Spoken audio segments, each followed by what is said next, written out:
a very good day for Louisville. I congratulated Chris.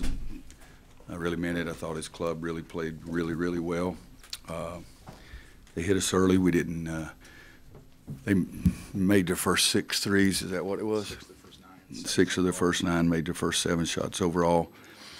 We never really got into the game, and I'd like to give you a brilliant answer as to why, but I can't give you that brilliant answer. 2 days ago at practice, I said it was a very mediocre practice, and we needed a great one yesterday, and I thought it was very mediocre as well. So that's my job, to get them to get prepared better. Couldn't stand prosperity. We have 2 nice, not great, but 2 nice road wins, and come back home and we didn't have the same type of enthusiasm. Didn't shoot the ball in the basket, didn't rebound the ball. First half, we only have 4 turnovers, and early in the second half, I think we turned it over every time we touched the basketball, it seemed like to me. There's balanced stuff, 17-17, 17-10. They shoot 52% from the floor, 42 from the line, from three-point line. We shoot 34 from the floor and 13 from the three-point line. I'm a little bit at a loss, but that's okay. It happens in coaching.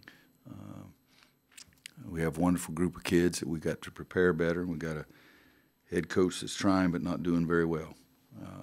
But again, let's congratulate Louisville too. They have the right to play very well, whether it's at home or on the road. And I thought they played very well today. And their positive play was caught us at a great time where we had very negative play.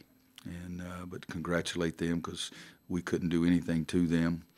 I look down and I see that Sutton, number 24, had 17 points, 10 rebounds, 7 assists, 0 turnovers. And he was one of the 2 key matchups that we thought was going to be really important to us. But the bottom line is they played better, they coached better. Roy, is there one area of concern that stands out more than others today? Basketball. I'm not too concerned about what the hell they eat or anything like that, but basketball is a big concern right now.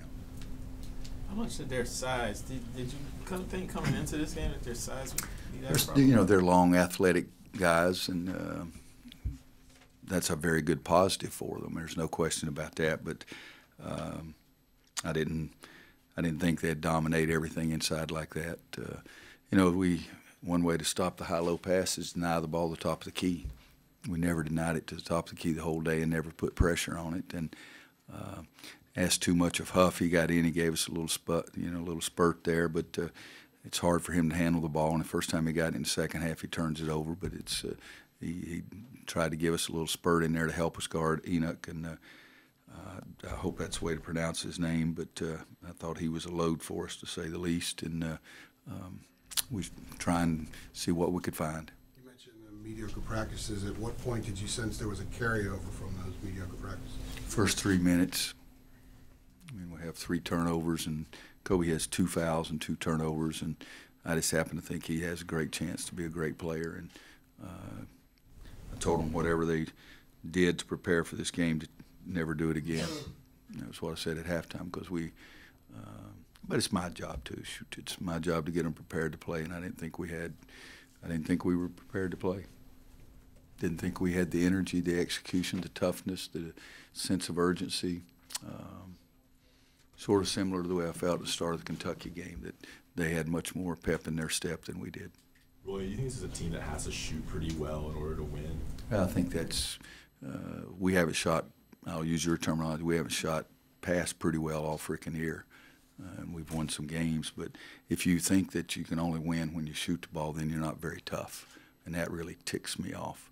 You got to be able to win basketball games ugly. We've won hundreds of basketball games ugly, instead just acting like a pansy and think, oh, my shot's not going in. And if that's the case, go find your mama and hug her. Has there been an update on Sterling Manley? No. Just waiting to see when the doctors tell me he can go. One other thing, you know, I don't want to be inaccurate, but you know, some cameras had caught you go down to your knee after you talked to your players. What happened? I just got dizzy. I've done it a lot in my life. It wasn't pleasant, but that's happened before. Just I've lived to 68. If I'm going to die, I hope it's not during a game we play like that. I want to die when we play freaking well. What happened with Kobe? He came down, had some of the hand or the fingers. Turned the ball over, fell. Anybody else? Sound like Belichick. All right, thank One you. of my idols.